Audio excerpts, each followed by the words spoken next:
Hey guys, this is Mukta. आज के इस वीडियो में will be going to cover chronological events of modern history. देखो क्या है, यूपीएससी के अंदर तो ये पैटर्न बन चुका है पिछले कुछ सालों से कि एक क्वेश्चन मॉडर्न हिस्ट्री के क्रोनोलॉजिकल इवेंट्स में से पूछते ही पूछते हैं। कई बार दो भी आ जाते हैं, वरना जनरली एक क्वेश्चन तो पक्का पूछते हैं। और स्टेट पीएससीज के अंदर भी आजकल ये चीज़ काफ़ी ट्रेंड में है कि क्रोनोलॉजिकल इवेंट्स को लेकर के क्वेश्चन पूछा जाता है। जनरली ये जो इवेंट्स हैं ये आपसे गांधी जी के जो अराइवल है 1915 उसके बाद से लेकर के 1947 तक के जो इवेंट्स हैं उनके सीक्वेंस के बारे में पूछा जाता है, अरेंज दैम इन असेंडिंग और डिसेंडिंग ऑर्डर। तो इस तरीके से क्वेश्चन आता है। So I will try to help you with the chronological events, तो जिससे कि आपका ये जो क्वेश्चन है you will be able to mark it right. तो स्टार्ट करते हैं आज का वीडियो। इसमें हम लोग बात करेंगे गांधी जी के बाद से। अभी हम यहाँ पे 1915 के बाद की बात कर रहे हैं। देखो 1915 में क्या हुआ था, सभी को पता है। गांधी जी आए थे। गांधी जी एक हीरो वाली इमेज लेकर के आए थे अफ्रीका से। सो गांधीज अराइवल प्रिसाइसली क्या थी डेट? 9 जैन, प्रवासी भारतीय दिवस है ना। सो गांधी जी आते हैं अफ्रीका से वापस 1915 के अंदर, और आते के साथ में ही वो कोई पॉलिटिकल जो मूवमेंट है उसके अंदर नहीं कूद जाते हैं। वो इनफैक्ट पहले कुछ टाइम तक पूरा इंडिया का एक वो कहते हैं ना कि ऑब्जर्व करते हैं चीज़ें कि क्या सिचुएशन है। तो पूरे इंडिया के अंदर घूमते हैं, ट्रैवल करते हैं, और जो लोगों की सिचुएशन है उस सब चीज़ों को अच्छी तरीके से एनालाइज करते हैं। सो इन 1915 and 1916 he doesn't participate in any political movement. तो उसके बाद में गांधी जी का जो गांधी जी इंडिया के अंदर पॉलिटिकल मूवमेंट में अगर देखा जाए तो सबसे पहले पिक्चर में कब आते हैं? 1917 में। 1917 में क्या होता है? 1917 में चंपारण सत्याग्रह है।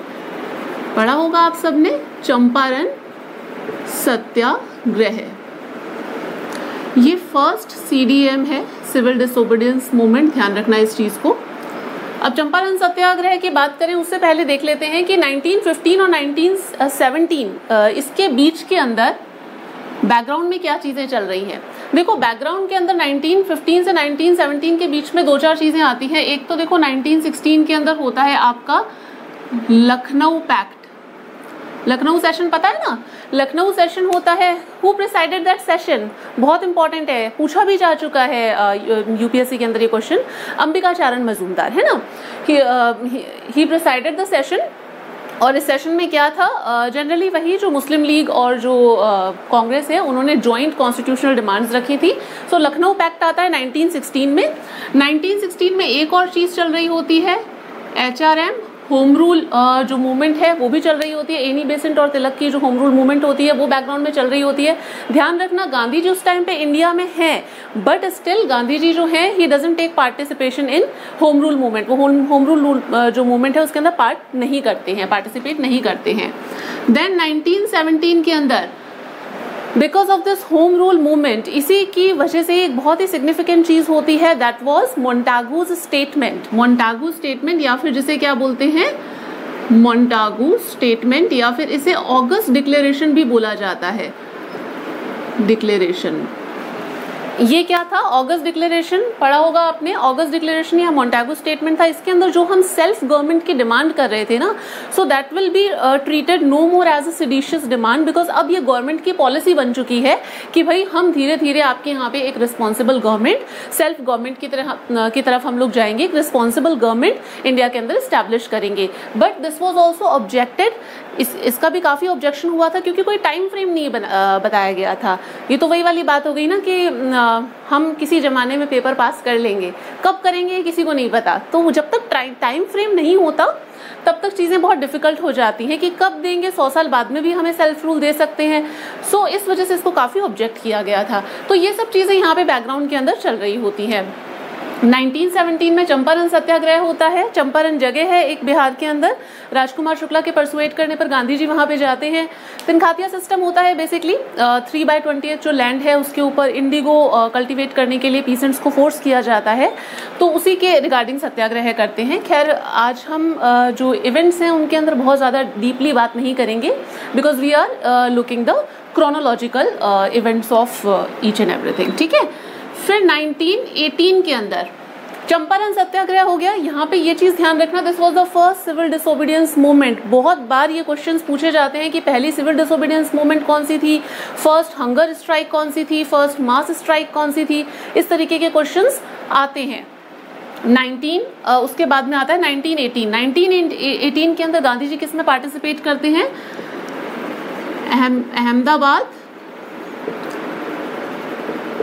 अहमदाबाद मील स्ट्राइक।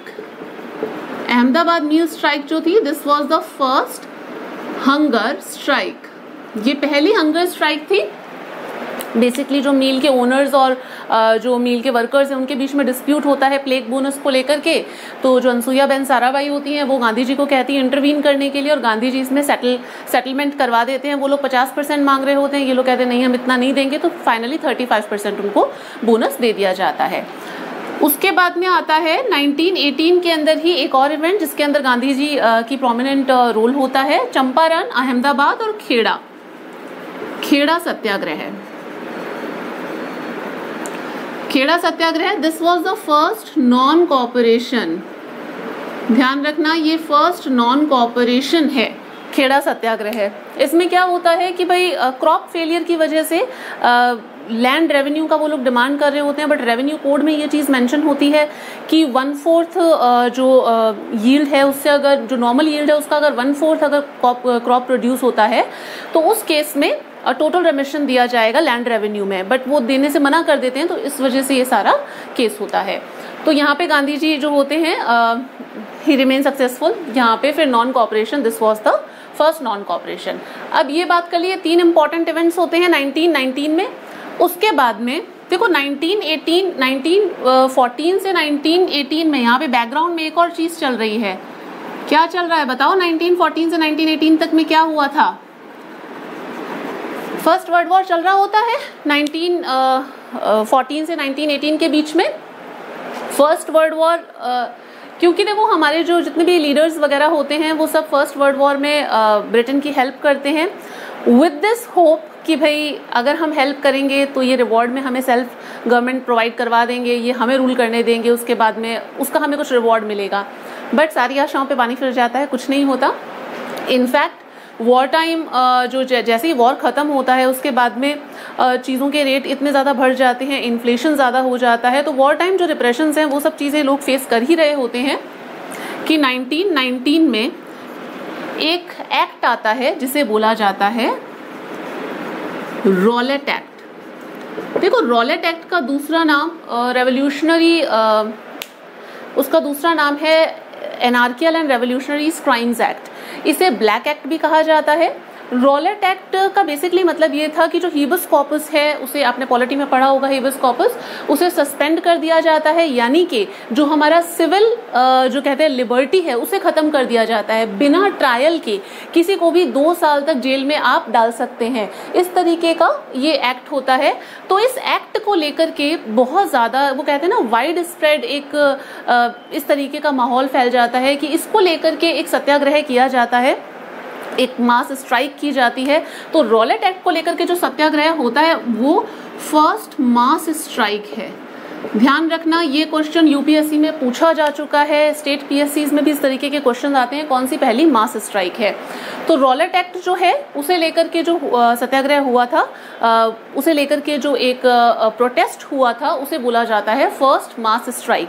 और जब ये मास स्ट्राइक वगैरह होती है तो उस समय क्या कर दिया जाता है, इंडिया के काफ़ी स्टेट्स के अंदर मार्शल लॉ इम्पोज कर दिया जाता है, because situations out of control हो जाती हैं, तो मार्शल लॉ इम्पोज कर दिया जाता है।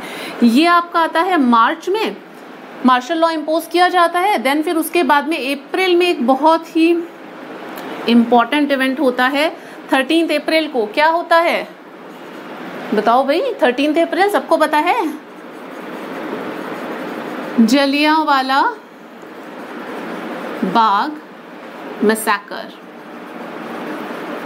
ठीक है, जलियांवाला बाग मैसेकर होता है 13 अप्रैल को, क्योंकि मार्शल लॉ लगा हुआ होता है बेसिकली क्या होता है, वहाँ पे भी लोग प्रोटेस्ट कर रहे होते हैं, उनके दो लीडर होते हैं सैफुद्दीन किचलू और सत्यपाल, उनको अरेस्ट कर लिया जाता है और लोग उसी वजह से ही प्रोटेस्ट कर रहे होते हैं और पीसफुली आकर के वो यहाँ पे जो जलियांवाला बाग है यहाँ पे गैदर होते हैं सब लोग और पीसफुली प्रोटेस्ट कर रहे होते हैं। बट क्योंकि मार्शल लॉ इम्पोजिशन के अंदर होता है, 4 जनों से ज़्यादा लोग इकट्ठे नहीं हो सकते, तो इस वजह से जनरल डायर यहाँ पे गोलियाँ चलवा देते हैं।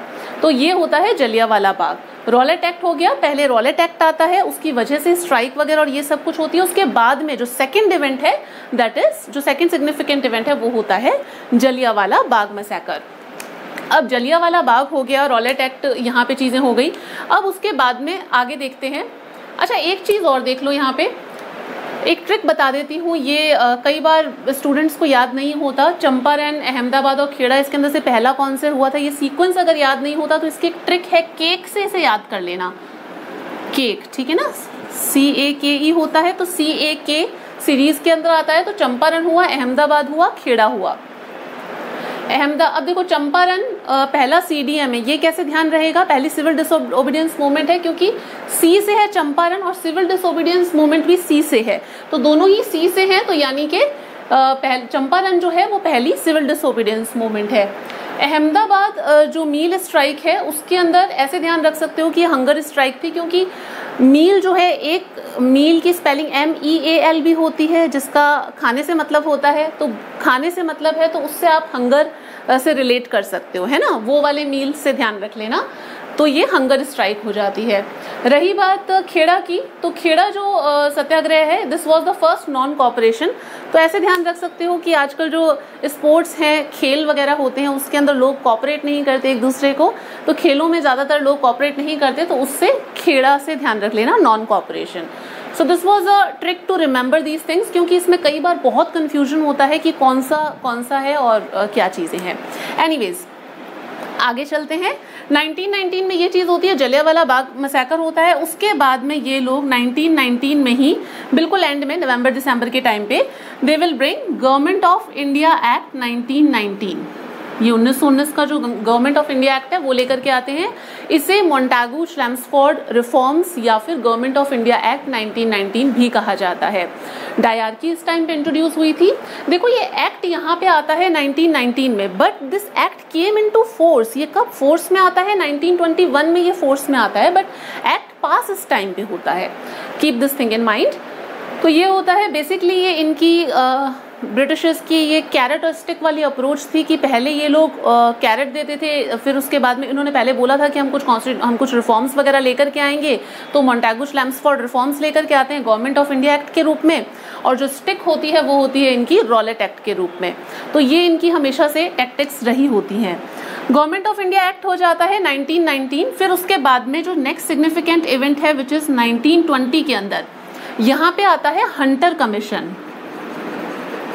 हंटर कमीशन, देखो हंटर कमीशन 2 आए थे, एक पहले वाला है वो अलग है, ये जो हंटर कमीशन है इसे बेसिकली व्हाइट वॉश कमीशन भी कहा जाता है, क्योंकि जलियांवाला मैसेकर के अंदर जो भी रॉन्ग्स हुए थे उसको इंक्वायर करने के लिए कमीशन बनाया गया था, हंटर कमीशन।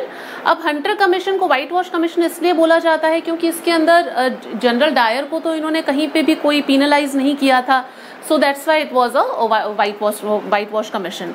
तो ये आता है लगभग हमारे मई 1920 के अंदर हंटर कमीशन आता है। अब बैकग्राउंड में इतनी सब चीजें चल रही हैं, इस वजह से अब बहुत लोग बहुत ज़्यादा कहते हैं ना प्रताड़ित हो चुके हैं, क्योंकि रॉलेट एक्ट आ गया, गवर्नमेंट ऑफ इंडिया जो डायरकी थी वो भी लोगों को खुश नहीं कर पाई कि भाई उसमें भी कुछ ऐसा सिग्निफिकेंट था नहीं, कहीं पे ग्रोथ का कोई चांसेस नहीं थे। और फिर हंटर कमीशन जो था, जलियांवाला बाग में इतना बड़ा मैसेकर हो गया था जलियांवाला बाग की वजह से। जब जलियांवाला बाग का ये होता है उस वजह से रविंद्रनाथ टैगोर अपनी नाइटहुड रिनाउंस कर देते हैं। इनफैक्ट गांधी जी जो होते हैं उनको केसरी हिंद का जो टाइटल मिलता है वो उसे वापस रिटर्न कर देते हैं। तो ये बहुत सारी चीज़ें होती है। तो अब यहाँ पे डिसाइड किया जाता है कि भाई अब हमें मूवमेंट स्टार्ट करनी पड़ेगी। अब मूवमेंट स्टार्ट करनी पड़ेगी तो 1920 अगस्त के महीने में ये लोग स्टार्ट करते हैं नॉन कॉपरेशन खिलाफत मूवमेंट। देखो नॉन कॉपरेट, गांधी जी जो थे ना, he was a very smart man.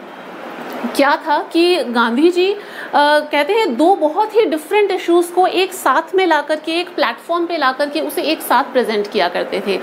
अब खिलाफत इशू जो था वो कहाँ से रिलेटेड है, वो जब हमारा ये वर्ल्ड वॉर एंड हुआ था तब आपको ध्यान होगा एक साइड में एलिस थे और दूसरी साइड में आपका ओटोमान हंगेरियन ये एम्पायर जो था ये लोग थे।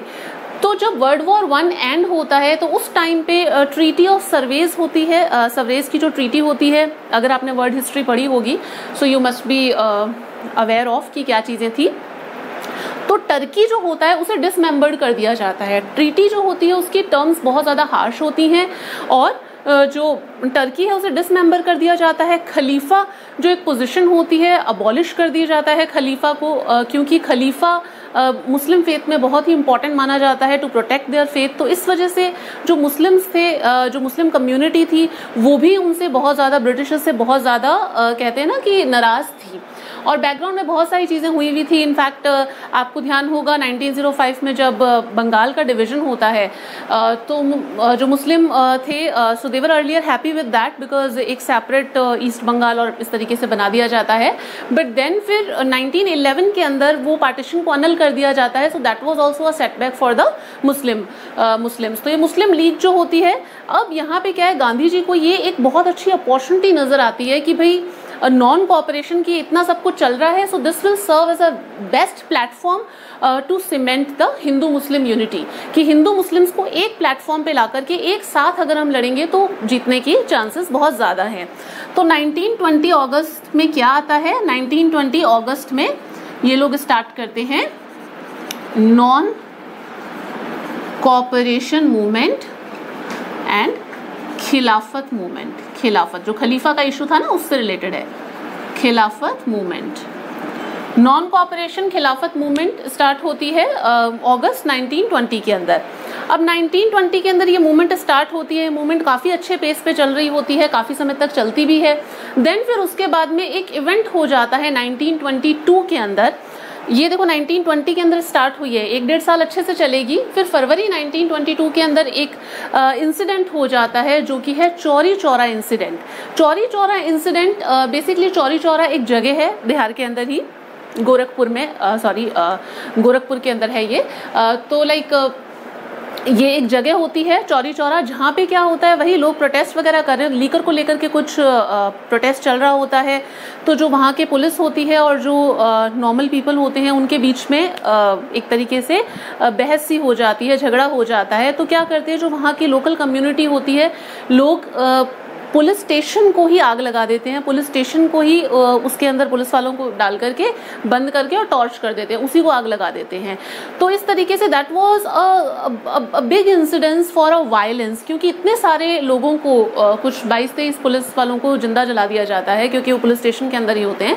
तो इस तरीके से ये एक बहुत ही इनह्यूमन सा टास्क मतलब चीज़ हुई होती है। तो गांधी जी इस चीज़ को देख करके बहुत ज़्यादा परेशान हो जाते हैं कि भाई हमने तो नॉन कॉपरेशन खिलाफत स्टार्ट की थी on a basis of non violence, पर यहाँ पे तो इतना ज़्यादा वायलेंस हो गया। तो अब गांधी जी क्या करेंगे, अब गांधी जी इतना वायलेंस को नहीं झेल पाते तो वो मूवमेंट को विड्रॉ कर लेते हैं। 1922 यहाँ पे होती है चौरी चौरा।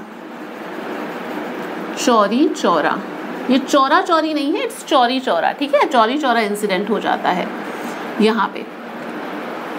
अब गांधी जी जो हैं उन्हें अरेस्ट कर लिया जाता है, क्योंकि जैसे ही गांधी जी मूवमेंट विड्रॉ करेंगे तो गांधी जी को 6 साल के लिए जेल में डाल दिया जाता है, ठीक है। यहाँ से इसे रब कर दूँ। अब अगर आगे हम लोग देखते हैं चीज़ें, आई होप यहाँ तक क्लियर, यहाँ तक की क्रोनोलॉजी आप रिलेट कर पा रहे होंगे। देखो क्रोनोलॉजिकल इवेंट्स को समझने के लिए ये उन्हीं के लिए बहुत इजी होगा जो ऑलरेडी एक बार अच्छी तरीके से स्पेक्ट्रम या फिर विपिन चंद्रा इस तरीके की किताबें पढ़ चुके हैं, तो ताकि वो रिलेट कर पाएँ। बिकॉज अदरवाइज जिन्होंने एक बार भी पढ़ा नहीं है so they will be hardly able to relate it. तो गांधी जी के अराइवल के बाद में हमने चंपारण, अहमदाबाद, खेड़ा देख लिया था। ये आपको सीक्वेंस में याद रखना है। अगर ईयर्स याद नहीं रहते हैं, देखो यूपीएससी के लिए ईयर्स इतने इंपॉर्टेंट नहीं है क्योंकि स्टैटिक क्वेश्चंस जनरली नहीं आते हैं, वहाँ पे आपसे इवेंट्स की chronology generally ascending descending order पूछे जाते हैं। बट यस, स्टेट पीएससीज, आरएएस या एमपीपीएससी इस तरीके के जो होते हैं पेपर्स, एग्जाम्स, उसके अंदर आपसे स्टैटिक क्वेश्चंस पूछे जाते हैं, तो वहाँ पे आपको ईयर्स याद करने ज़रूरी है। यहाँ तक हो गई ये बात। अब देखो, अब गांधी जी को, जब गांधी जी जैसे ही मूवमेंट विड्रॉ करेंगे तो गांधी जी को क्या कर देते हैं ये लोग, जेल में डाल देते हैं 6 साल के लिए। हाँ, वो बात अलग है कि गांधी जी 6 साल तक जेल में रहते नहीं हैं, वो 2 साल बाद में ही हेल्थ ग्राउंड्स पे बाहर आ जाते हैं। और जब वो बाहर आते हैं तो उनका स्वागत किया जाता है। कैसे उनका स्वागत किया जाता है कि भाई उन्हें गद्दी पे बिठा दिया जाता है, यानी कि उन्हें आईएनसी का प्रेसिडेंट बना दिया जाता है और बेलगाम सेशन वही प्रिसाइड करते हैं 1924 के अंदर। एनीवेज, अब देखो इसकी बात हम आगे करेंगे। गांधी जी अब देखो जेल में चले गए हैं, 1922 की बात चल रही है। 1922 गांधी जी जो हैं जेल में है यहाँ पे। अब गांधी जी जेल में है, मूवमेंट विड्रॉ हो चुकी है, मूवमेंट को ऑलरेडी विड्रॉ किया जा चुका है। तब उस केस में क्या होता है कि लोगों के पास, अब लोगों को समझ में नहीं आ रहा भाई क्या करें। तो ऐसे केस के अंदर जो कांग्रेस के लीडर्स होते हैं, क्योंकि मेन जो चला रहे थे इसको गांधी जी थे, उनको जेल में कर दिया, मूवमेंट जो थी वो विड्रॉ कर ली गई है। तो अब जो कांग्रेस के बड़े लीडर्स होते हैं वो 2 भागों में डिवाइड हो जाते हैं। आपने सुना होगा, पढ़ा भी होगा, प्रो चेंजर्स और नो चेंजर्स। प्रो चेंजर्स और नो चेंजर्स।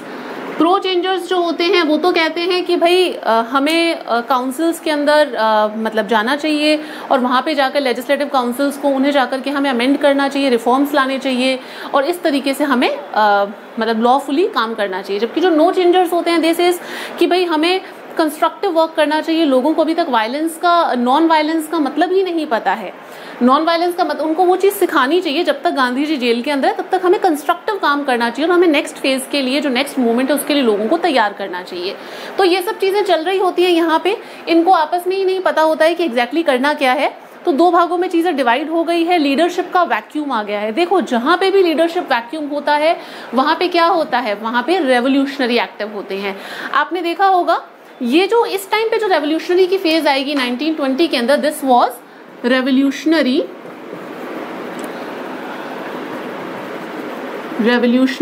फेज 2, क्योंकि फेज 1 पहले आ चुकी है। देखो फेज 1 आई थी 1900 के करीब और फेज 2 आती है 1920 के अंदर। फेज 1 के अंदर आपने देखा होगा कि जब वो ये थे अपने क्या कहते हैं इसे, युगांतर ग्रुप, अनुशीलन, सचिन सान्याल और ये सब लोग जो थे वो उस टाइम पे काफ़ी एक्टिव थे और उससे रिलेटेड वहाँ पे कंस्पायरेसीज और मूवमेंट्स हुई थी। फेज 2 जो है वो रेवोल्यूशनरी फेज आती है। इसके अंदर भी बहुत सारी कंस्पायरेसीज होती हैं। दोनों में डिफरेंस सिर्फ इतना है कि दोनों ही नेशनलिज्म को, इन सब चीज़ों को एडवोकेट करती हैं। जो रेवोल्यूशनरी आइडियाज़ हैं उनको मतलब कि ये चीज़ें एडवोकेट करती हैं। बट फेज 2 के अंदर जो एक स्पेशल एम्फेसिस था that was on social justice. इस सोशल जस्टिस की बात फेज 1 के अंदर कहीं पे भी नहीं की गई थी। तो social justice was something which was new in phase 2। अब फेज 2 के अंदर बहुत सारी कंस्पायरेसीज होती है। ये काफ़ी टाइम तक 1920 से 1930 तक पूरी ये रेवोल्यूशनरी फेज यहाँ पे चलती है। बैकग्राउंड में खैर गांधी जी वापस आ जाते हैं, बहुत सारी चीज़ें होती हैं, बट रेवोल्यूशनरी फेज एक बार देख लेते हैं। इसके अंदर सिर्फ हम इवेंट्स देख रहे हैं। इसके अंदर देखो एक तो होता है Kanpur Bolshevik conspiracy, Kanpur Bolshevik conspiracy. अब किसी ने अगर पढ़ा हो ये अपने रशियन रेवोल्यूशन के अंदर 1917 में हुआ था, तो बोल्शेविक मेंशेविक्स, अगर नहीं पढ़ा है तो कोई प्रॉब्लम नहीं है, प्रीलिम्स में आता नहीं है, मेंस के सिलेबस में है वर्ल्ड हिस्ट्री, तो बाद में आप उसे कवर कर लीजिएगा। तो कानपुर बोल्शेविक कंस्पायरेसी 1924 के अंदर होती है। 1924 के अंदर एक और चीज़ होती है, हिंदुस्तान रिपब्लिकन एसोसिएशन, ये भी 1924 के अंदर फॉर्म होती है ना। योगेश चंद्र चटर्जी, सचिन सान्याल, ये लोग मिलकर के ये बनाते हैं 1924 के अंदर। 1925 के अंदर आपका होता है काकोरी इंसिडेंस। काकोरी इंसिडेंस, इस पर तो पिक्चर भी बनी हुई है, देखी होगी आप लोगों ने, है ना। तो ये 1925 के अंदर ये हो जाता है। देन 1928 के अंदर ये जो HRA होता है, इसी को ही आगे रिफॉर्म, इसी के अंदर सोशलिस्ट आइडियाज़ को जोड़ करके HSRA बनाया जाता है। ये S जो है that stands for socialist, Hindustan socialist Republican association. ये चंद्रशेखर आज़ाद और जो भगत सिंह है और बहुत सारे इनके जो लीडर्स थे वो मिलकर के ये सब चीज़ें बनाते हैं। खैर वो बाद में डिस्कस करेंगे। तो इसमें जो गोल होता है दैट वाज सोशलिज्म। 1928 में ये चीज़ होती है। फिर उसके बाद में 1928 में एक और कंस्पायरेसी होती है, that was Lahore conspiracy. Lahore conspiracy पढ़ी होगी आपने। लाहौर कंस्पायरेसी जो है दिस वाज सॉन्डर का मर्डर भी बोला जाता है इसे। देखो क्या होता है, 1928 के अंदर ही साइमन कमीशन इंडिया में आया होता है, तो उसको लेकर के काफ़ी प्रोटेस्ट चल रहा होता है, because that was all white commission. तो उसको लेकर के प्रोटेस्ट चल रहा होता है, लाला लाजपत राय भी प्रोटेस्ट कर रहे होते हैं, और इसी सब के चक्कर में लाला लाजपत राय की छाती पे लाठी पड़ जाती है और वो मर जाते हैं। ही सक्कम टू इंजरीज। तो उस वजह से क्या होता है कि तब जो हमारे भगत सिंह वगैरह जो ये लीडर्स हुआ करते हैं, ये जो रेवोल्यूशनरीज होते हैं, दे सेज कि भाई इतना बड़ा लीडर और इतनी सस्ती मौत तो नहीं मर सकते, तो ऐसे कैसे हम जो सॉन्डर होता है, जो सॉन्डर एक जो ब्रिटिश पुलिसमैन होता है जिन्होंने वो लाठी ब्लो की होती है, तो उन्हें फिर ये असैसिनेट कर देते हैं। वो लाहौर कंस्पायरेसी केस के अंदर आता है। 1928 के अंदर ये हो गया। फिर 1929 के अंदर आपका मेरठ कंस्पायरेसी केस होता है, मेरठ कंस्पायरेसी केस, ठीक है। ये सब कम्युनिस्ट आइडियाज उनसे रिलेटेड है। देन फिर उसके बाद में 1930 के अंदर क्या होता है, Chittagong armoury raid, Chittagong armoury raid, armoury raid Surya Sen के अंतर्गत होती है, उनकी लीडरशिप में चिटगोंग आर्मरी रेड। तो इवेंट्स देख लीजिएगा आप, रेवोल्यूशनरी फेज 2 जो है उसके अंदर ये सारे कंस्पायरेसीज जो होती हैं, ये सब चीज़ें इवेंट्स होते हैं।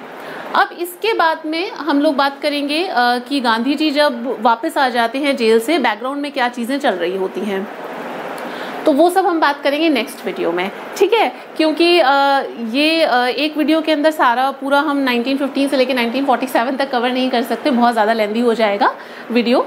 तो ये जो है आज हमने 1924 तक एक्चुअली में देखा है, 1924 से पहले तक का, और रेवोल्यूशनरी जो एक्टिविटीज़ हैं उनका क्रोनोलॉजी इवेंट्स देख चुके हैं। बाकी हम नेक्स्ट वीडियो में करेंगे। अच्छा, एक चीज़ और मैं बता देती हूँ कि अब इसके बाद में जो अपकमिंग वीडियोज़ हैं उसके बारे में थोड़ा सा बता देती हूँ।